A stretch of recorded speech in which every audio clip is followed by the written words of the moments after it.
Okay, so this is the rough graph. You can draw easily, roughly, but if you have a graph paper and a scale, you can easily more accurately draw. But also you can draw rough and interpret this.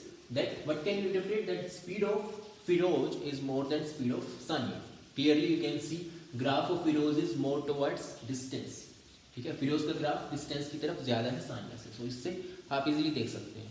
From the concept of slope, you know that slope of the distance time graph gives speed and slope of Firoz is more than Sanya, right? Slope is y-axis upon x-axis. So जो graph y की तरफ ज्यादा होगा उसका slope ज्यादा होगा और उसकी स्पीड भी ज्यादा होगी. तो आप इसमें देख सकते हैं फिरोज का ग्राफ y की तरफ ज्यादा है, इट मीन्स इसकी स्पीड ज्यादा होगी सानिया से. क्लियरली आप डाटा से भी देख रहे हैं, बट ग्राफ से इंटरप्रेट करना हो तो आप इस तरीके से कर सकते हैं. Okay, after that they meet at same point 3.6 kilometre. Origin and जो एंड पॉइंट है दोनों का सेम है, बट स्पीड जो है अलग अलग है. तो इस तरीके से आप कर सकते हैं. Okay, if you can see question number 5 of exercise your NCERT book. A driver of a car travelling at 52 kilometre per our stops in 5 seconds, right? And driver of another car traveling at 3 kilometer per hour stops in 10 seconds. ऐसा कुछ दिया हुआ है. You have to draw this graph and interpret the data. Draw speed versus time graph for this. Okay. And answer, which of the cars traveled farther after the brakes were applied? Brakes apply करने के बाद कौन सी car जो है ज़्यादा दूर तक जाती है. तो फर्स्ट आपको ग्राफ पेपर पर प्लॉट करना है speed versus time graph. Okay, तो speed versus time graph, you have to take graph paper. और ग्राफ पेपर नहीं आप रफ कर सकते. Speed always on Y axis, time always on X axis. Okay, जो वैल्यूज आपको दी हुई हैं फर्स्ट ड्राइवर की वो है 52 किलोमीटर पर आवर स्पीड है और 3 किलोमीटर पर आवर दूसरे ड्राइवर की स्पीड है. ओके, 3 एक डाटा दिया हुआ है, 52 आपको एक डाटा दिया हुआ है. ठीक है, तो आप रफली चाहें तो रफली कर सकते हैं. अगर आप एक्चुअल ग्राफ पेपर पर करते हैं तो उसमें लाइंस दी होंगी, एक एक पॉइंट, एक एक यूनिट दी होगी, राइट? तो उसमें आप कर सकते हैं 10, 20, 30, 40, 50. ओके, ऐसा ग्राफ पेपर में आपको इधर 10 यूनिट्स इधर होनी चाहिए. ओके, तो 3 will be at third unit, 3 is here, 3 is here बहुत नीचे, और 52 ऊपर होगा, यहाँ पर होगा 52, राइट? यूनिट्स में देख के, ग्राफ में देख के आप 3 यूनिट्स काउंट करके 3 इधर और 52 ऊपर.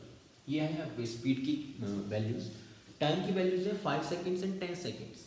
मीन्स जो गाड़ी 52 किलोमीटर पर आवर पर चल रही है वो 5 सेकेंड्स के बाद स्टॉप हो जाती है. ठीक है, the car stops in 5 seconds. So this is 5 and this is 10. Okay, ये आपने 5 लिया, 10 लिया. तो 52 किलोमीटर आवर पर गाड़ी चल रही है. ब्रेक अप्लाई करने के बाद हमें ग्राफ ड्रॉ करना है. आफ्टर अप्लाइंग द ब्रेक्स, तो जैसे ही ब्रेक अप्लाई करता होगी गाड़ी की, क्या होगा? गाड़ी की स्पीड रिड्यूस होगी. ठीक है, जब तक ब्रेक अप्लाई नहीं किया है तब तक स्पीड 52 किलोमीटर पर आवर है. जैसे ही ब्रेक पर पैर रखा गाड़ी 52, 40, 30, 20, 10, 0 तक आ जाएगी. ठीक है, 52 से 0 स्पीड होने वाली है गाड़ी की कितने टाइम में? 5 सेकेंड्स में. ओके, सो ग्राफ कैसा बनेगा? 52 to 5 आपको स्केल से स्ट्रेट लाइन इस तरीके से ड्रॉ करनी है, राइट? सो स्पीड जो है नीचे गिर गई, स्पीड 0 आ गई, कितने टाइम? 5 सेकेंड्स. सेकेंड जो कंडीशन है, the another car was moving at only 3 kilometre per hour. Okay, and it came to rest in 10 second. 3 kilometre per hour पर गाड़ी चल रही है, ब्रेक अप्लाई किया गया और 3 सेकेंड के बाद गाड़ी स्टॉप हो गई. तो ब्रेक अप्लाई करने के बाद स्पीड 3, 2, 1, 0 ऐसे होगी, पर कितनी देर में? 10 सेकेंड्स में. तो 10 पॉइंट तक आपको इस तरीके से 2 लाइन्स आपको ग्राफ की ड्रॉ करनी है. ओके, तो you have plotted the velocity time graph, speed time graph for this case. Now, which of the cars traveled further after the brakes were applied? So this speed is in kilometer per hour. You have to mention it, kilometer per hour, and time is in seconds. Okay, graph बेशक आप अलग अलग units में draw कर सकते हैं, लेकिन जब आप कोई न्यूमेरिकल करेंगे, कैलकुलेशन करेंगे, तो स्पीड और टाइम की दोनों की यूनिट्स जो है एसआई यूनिट सेम सिस्टम में होनी चाहिए। स्पीड आपको मीटर पर सेकंड में लेनी होगी। Okay, so 52 kilometre per our, 52 kilometre per our को अगर आपको मीटर पर सेकंड में कन्वर्ट करना हो तो as I have told you before 52 multiply by 5/18, right? And if 3 kilometre per hour then 3 kilometer per hour, that will be 3 multiplied by 5/18. Okay, so that's how you have to solve this and find answer in meter per second. That is 5/6 meter per second, and that is 52 multiplied by 5/18. Okay, so you can do the calculation. 130/9 meter per second. Okay, so you must convert them in meter per second to solve to do any calculation. Okay, on graph paper this is okay, you can take kilometer per hour here and seconds here. Yes, if you have to plot the speed in meter per second, then you will have to take decimal points, like it will be about 0.8 3 meter per second, so you will take 0.8 here. Okay, so that will be tougher, so you can take kilometer per hour in graph, or this will be about 14.4 something. Okay, 14.4 meter per second, so 14.4 you can take at another point. Okay, so 0.83 meter per second एक speed है और 14.4 metre per second another speed होगी. You can also plot this on graph. ठीक है, रफली this is also okay. Okay, so question is asked that which of the two cars travelled farther after the brakes were applied. Brakes apply करने के बाद इस condition में कौन सी car ने ज़्यादा डिस्टेंस कवर किया है. So how do you find out distance from speed time graph. Speed time graph से आपको डिस्टेंस कैसे मिलता है. Think about this, you have studied. तो speed into time is equal to distance means side into side is equal to area. तो graph के area से आपको डिस्टेंस मिलेगा, जैसे कि आपने लास्ट क्लास में किया था. ओके, सो फर्स्ट कार को हम ए मान लेते हैं, सेकेंड को B. So distance covered by A is shown like this. This is distance covered by A. Graph enclosed under this line. This is distance covered by A. Okay, this is a right angle triangle. And this is graph enclosed under B is distance covered by B. So this is the distance covered by driver car B. Okay, so A and B are coinciding, but that's okay. This is also okay. Okay, so question is asked that which of the two cars traveled further after the brakes were applied. brakes apply करने के बाद इस condition में कौन सी car ने ज़्यादा distance cover किया है. So how do you find out distance from speed time graph. Speed time graph से आपको डिस्टेंस कैसे मिलता है. Think about this, you have studied. तो speed into time is equal to distance means side into side is equal to area. तो graph के area से आपको डिस्टेंस मिलेगा, जैसे कि आपने लास्ट क्लास में किया था. ओके, सो फर्स्ट कार को हम ए मान लेते हैं, सेकेंड को B. So distance covered by A is shown like this. This is distance covered by A. Graph enclosed under this line. This is distance covered by A. Okay, this is a right angle triangle. And this is graph enclosed under B is distance covered by B. So this is the distance covered by driver car B. Okay, so A and B are coinciding, but that's okay. So distance covered by A, तो हम इसको S A से लिख लेते हैं. That will be equal to area of first triangle. Area of first triangle. So it will be half into base. Base is equal to 5 units for this into height. Height is 52, right? Distance covered by B. This is also right angle triangle. Half into base. Base of this triangle in red color is 10. Okay 10 seconds बाद ये stop होती है, लेकिन इसकी speed थी सिर्फ 3. तो height कितनी है इधर 3. Okay, in this way we can find out, but this is in kilometre per hour. How will you find out? Distance covered by को हम एस ए लिख लेते हैं. Half into base into height. Okay, so half into base कितना है? Base of the triangle this one blue colour, that is equal to 5 and height is equal to 52. But 52 is in kilometre per our. तो calculation करना है आपको, तो metre per second में convert करना होगा. तो हमने अभी किया था, ये आया था 130/9 metre per second, right? So that is the distance covered by A, क्योंकि ये 5 सेकंड बाद स्टॉप होती है. बेस इसका 5 है. 52 मीटर किलोमीटर पर आवर इसकी स्पीड थी. तो इसका जो हाइट है वो 52, इसको हमने मीटर पर सेकंड में कन्वर्ट किया. Okay, how will you find out S B? Distance covered by B is half into base into height. Base of the second B triangle 10, right? Pink color 10. Height is very small 3 kilometre per our. इसको भी हमने जो है metre per second में find out किया था, right? तो इसको मीटर पर सेकंड में ही आपको लिखना है. was 5/6 metre per second. Okay, सो आप अगर इसमें से डायरेक्टली पूछा जाए कि किसने डिस्टेंस ज़्यादा कवर किया, तो आपको देखकर ही लग रहा है इस ट्रायंगल का एरिया, ब्लू ट्रायंगल का एरिया ज़्यादा है पिंक ट्रायंगल के एरिया से. So distance covered by A is more, but still we can calculate.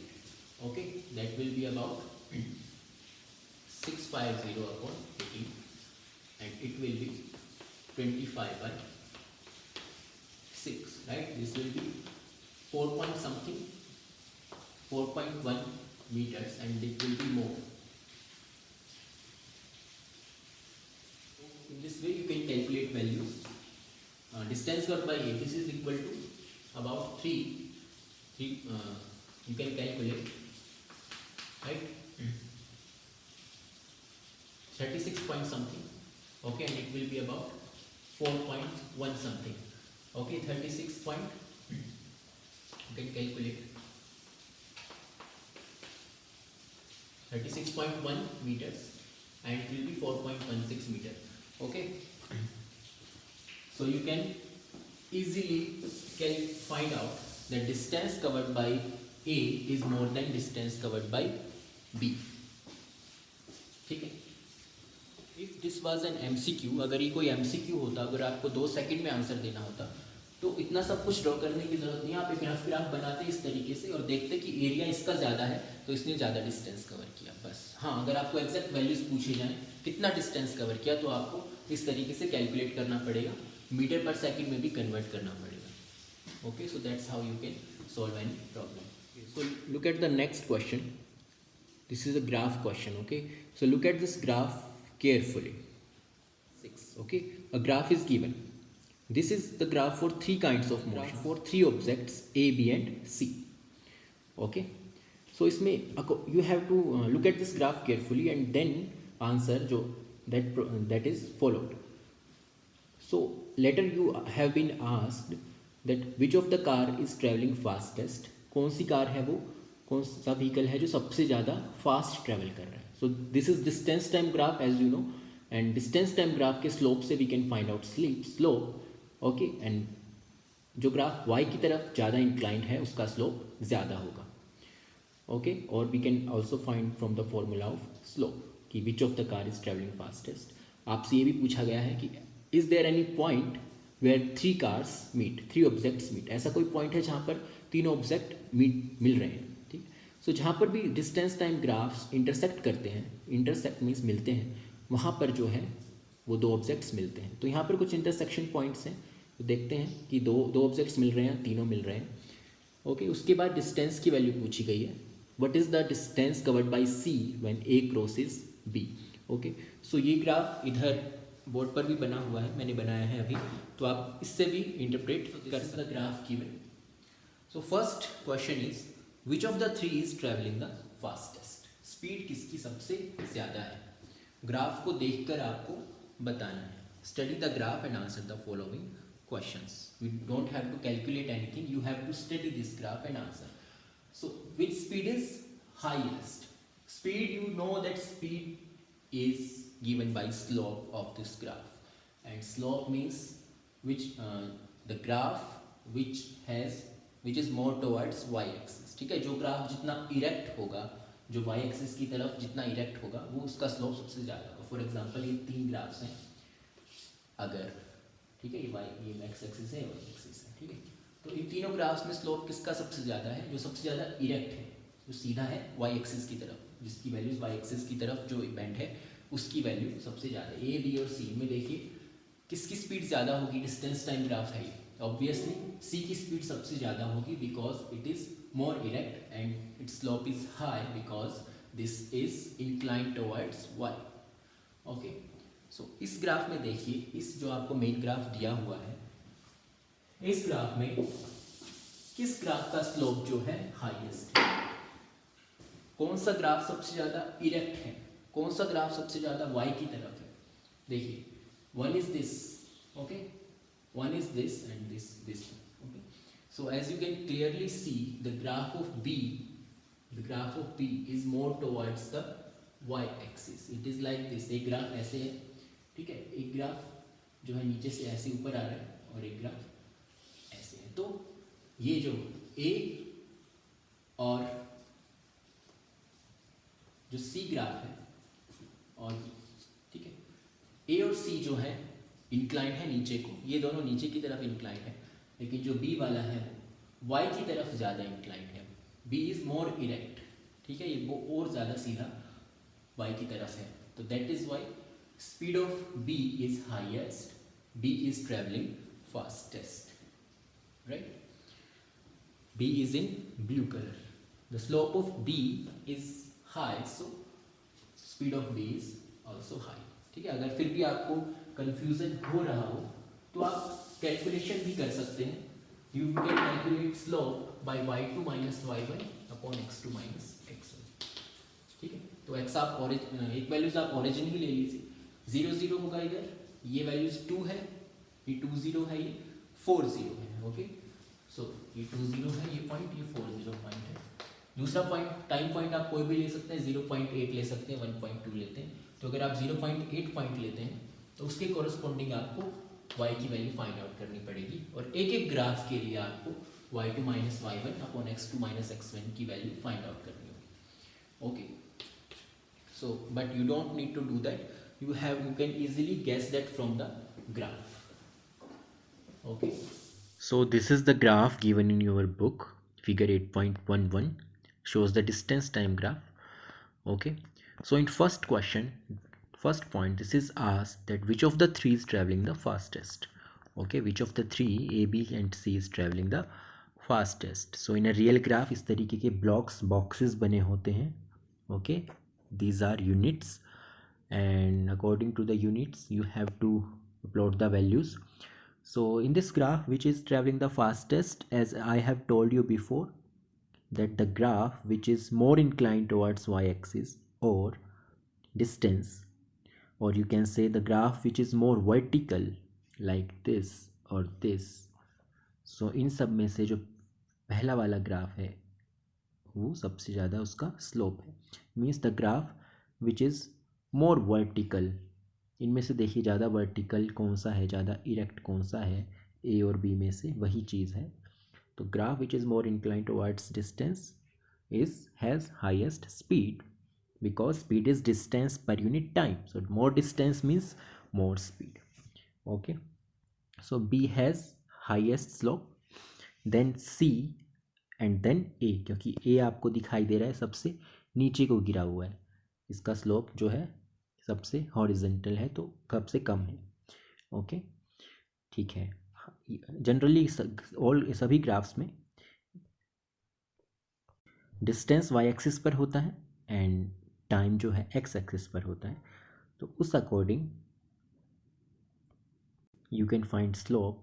But if there is some tricky question and you are asked that time is on y axis and distance is on x axis, अगर ऐसा हो, तब अगर इसी graph में ऐसा होता तब बताइए स्पीड किसकी ज़्यादा होती। इस केस में जो ग्राफ सबसे हॉरिजेंटल है या फिर जो ग्राफ एक्स एक्सिस की तरफ है, जो एक्स एक्सिस की तरफ ज़्यादा इंक्लाइंड है, ओके, उसका जो है स्पीड सबसे ज़्यादा होगी। तो इन दिस केस क्योंकि टाइम और डिस्टेंस अपोजिट एक्सिस पर चले गए, तो दैट्स वाई जिसका स्लोप सबसे कम होगा उसकी स्पीड सबसे ज़्यादा होगी। तो इन दिस केस स्लोप जो है, so if time is here and distance is on X axis, then 1 by slope means opposite of slope will give you speed, right? क्योंकि स्लोप तो क्या होता है Y axis upon X axis, तो slope क्या होगा इस केस में टी बाई डी होगा, लेकिन स्पीड क्या होती है डी बाई टी। तो इसलिए अगर ऐसा अपोजिट एक्सिस आपके बना दिए जाएँ, वैसे होगा नहीं ऐसे, फिर भी बाई चांस किसी ट्रिकी क्वेश्चन में एक्सिस बदल दिए जाएँ तो स्लोप भी आपको उल्टा लेना पड़ेगा और उससे आपको स्पीड मिलेगी।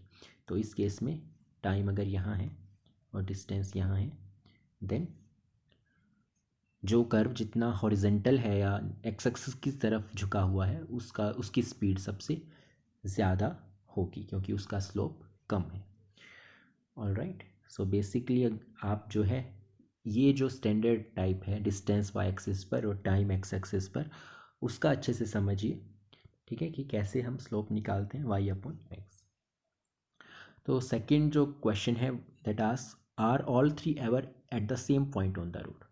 कोई ऐसा पॉइंट है जहाँ पर तीनों, कोई ऐसा टाइम है जहाँ पर तीनों मिले हैं, ठीक है। तो देखिए ऐसा कोई टाइम नहीं है यहाँ पर देखिए जहाँ पर तीनों मिलते हैं, क्योंकि एक पॉइंट ये है जहाँ पर बी और ए मिल रहे हैं, ठीक है, अबाउट 1 सेकेंड पे। एक पॉइंट ये है जहाँ ए और सी मिल रहे हैं 1.6 सेकेंड्स पे, आवर्स पे सॉरी। और एक पॉइंट ये है जहाँ पर ये ए और बी मिल रहे हैं। बट ऐसा कोई पॉइंट नहीं है जहाँ पर ए बी सी तीनों इंटरसेक्ट करें, मतलब ऐसा कोई पॉइंट नहीं है जहाँ तीनों लाइंस इंटरसेक्ट करें। सो ऐसा कोई पॉइंट नहीं है। How far has C travelled when B passes A. So when B passes A, इस टाइम पे तब तक सी कितना ट्रैवल कर चुका है। So when B passes A, पहले वो देखना है point, when B passes A, B passes A at this point, okay. तो इस पॉइंट पे, इस टाइम पे, ये टाइम है लगभग 1.2 से थोड़ा आगे है। तो इस पॉइंट पे जो है सी कितना ट्रैवल कर चुका है, तो इस डिस्टेंस पर आप देखिए सी की लाइन पर, देखिए सी की लाइन पर ये अबाउट 8 किलोमीटर्स ये ट्रैवल कर चुका है, ये 8 किलोमीटर्स है ना। फिर से देख लीजिए ये पॉइंट है जहाँ पर ए और बी मिले हैं, तो इसी टाइम पे, इसी टाइम वाले एक्सिस पर रहना है आपको, ठीक है। तो इस टाइम पे सी की वैल्यू कितनी है 8, राइट। तो 8 kilometres C has travelled. Similarly, next is how far has B traveled by the time it passes C. So by the time it passes C, B के बारे में बोल रहे हैं। By the time B passes C, how much distance has B traveled? मतलब जब B C को cross करता है तब तक B का डिस्टेंस कितना है। तो B C को किस टाइम क्रॉस करता है, B ये है और C ये है इस टाइम पे, ओके। तो अब तक, sorry not this, B is this and C is this line. This is C and this is B, okay. So B and C cross each other at this point about 5, okay. So इस point पर इस time तक B कितना distance cover कर चुका है। तो इसके लिए देखिए आपको ये जो ब्लॉक्स बने हुए हैं इसकी वैल्यूज़ फाइंड आउट करनी पड़ेगी। मीन्स जो आपके ये छोटे छोटे बॉक्सेस आपको दिख रहे हैं, है ना, तो आपको ये देखना पड़ेगा ग्राफ की जो 4 यूनिट्स हैं यहाँ से यहाँ तक, इसको कितने पार्ट्स में डिवाइड किया गया है, ओके। सो देखिए काउंट कीजिए 1 2 सॉरी 1 2 3 4 5 6 7 7 बॉक्सेस हैं। Means 4 units are divided in 7 unit. It means value of each box is 4/7 kilometres, ठीक है। टोटल डिस्टेंस 4 है और 4 को 7 यूनिट्स में डिवाइड किया है, तो 4/7 किलोमीटर 1 यूनिट का है। अब हमें बी की डिस्टेंस निकालनी है इस पॉइंट तक। तो इस पॉइंट तक देखिए, इस पॉइंट को मान लीजिए आप लगभग यहाँ पर है, ठीक है। यहाँ तक जो है बी की डिस्टेंस कितनी होगी, तो कितने ब्लॉक्स हैं यहाँ तक, यहाँ तक देखिए ये पॉइंट है जहाँ मिल रहे हैं, और यहाँ तक डिस्टेंस कितनी है देखिए, कितने ब्लॉक्स हैं, 1 2 3 4 5 6 7 8 9 ब्लॉक्स हैं, राइट। तो 4/7 किलोमीटर्स 1 यूनिट है, टोटल यूनिट 9 है, तो 36/7 किलोमीटर्स इसका आंसर हो जाएगा। Means B has traveled 36/7 kilometre by the time it passes C। Okay, इसको हम और क्लोजली देख सकते हैं। तो C पॉइंट, इस पॉइंट पे ये जो है क्रॉस कर रहे हैं, तो ये 36/7 किलोमीटर्स इस तरीके से हो जाएगा। Okay, in this way, by calculating the least value of the graph of y-axis, you can calculate distance। Okay, ये क्वेश्चन नंबर 8 है, इसको रीड कर सकते हैं। स्पीड टाइम ग्राफ है, वो डिस्टेंस टाइम ग्राफ था, ये स्पीड टाइम ग्राफ है। Okay, so look at this carefully. Speed time graph, x axis पर टाइम है, वाई एक्सिस पर स्पीड है, टाइम सेकंड्स में, स्पीड मीटर पर सेकंड में। ओरिजिन से मोशन स्टार्ट हो रहा है 0 सेकंड्स में। ओके, स्टार्टिंग में ग्राफ जो है नॉन लीनियर है इस तरीके से, लेकिन बाद में जाकर ये लीनियर हो जाता है, स्पीड कांस्टेंट हो जाती है। ओके, तो यू कैन सी पहले ग्राफ जो है एकदम सीधा है, मतलब मीन्स लीनियर है, फिर यहाँ से नॉन लीनियर होकर फिर एकदम रेस्ट पर स्पीड जो है कांस्टेंट हो जाती है। ओके, रेस्ट पर नहीं, स्पीड कांस्टेंट हो जाती है। So you can see first question, how far does the car travel in first 4 second. पहली 4 सेकेंड्स में, ये पॉइंट है, तब तक कितना डिस्टेंस कवर हुआ है। Okay, so speed time graph given है, डिस्टेंस टाइम ग्राफ नहीं। सो स्पीड टाइम ग्राफ से डिस्टेंस आपको कैसे मिलता है, यू मस्ट नो, पहले क्लासेस में हम कर चुके हैं। Speed multiply time distance means area under the speed time graph will give you distance. Okay, so you have to first enclose the area. ये 4 सेकेंड है, 4 सेकेंड्स ये वाला। ओके, ये एरिया है जिसका आपको वैल्यू निकालनी है। Okay, so it is like a triangle, exact triangle नहीं बट लाइक अ ट्रिएंगल, तो हम इसको ट्रिएंगल ही अप्रोक्सीमेट मानेंगे। और area of triangle is half into base, base is equal to 4 and height is equal to approximate 6, तो it is equal to 12 metres. Easy, ठीक है। सो एनक्लोज एरिया करके आपको फाइंड आउट करना है। उसके बाद next is asked, shade the area on the graph that represents the distance travelled by the car during the period. तो अभी हमने कर लिया, एक बार और कर लेते हैं कि ये आपका फर्स्ट 4 सेकेंड्स था, फर्स्ट 4 सेकेंड ये, और फिर ये, और ये ऐसे आपको हल्के हल्के पेंसिल से ये पूरा शेड करना है, ठीक है। और इसका एरिया राइट एंगल ट्रायंगल के फॉर्मूले से फाइंड आउट करना है। Okay, next is which part of the graph represents uniform motion of the graph. Uniform motion means same speed, speed change नहीं हो रही है। तो you can easily see that यहाँ पर इस ये पॉइंट जो है यहाँ पर स्पीड चेंज नहीं हो रही है, मतलब 6 सेकेंड्स के बाद जो है स्पीड चेंज नहीं हो रही है। तो after 6 seconds this part is uniform motion. Next, okay, इतना ही है, ए और बी ये है, तो इजीली आप इस ग्राफ को स्टडी कर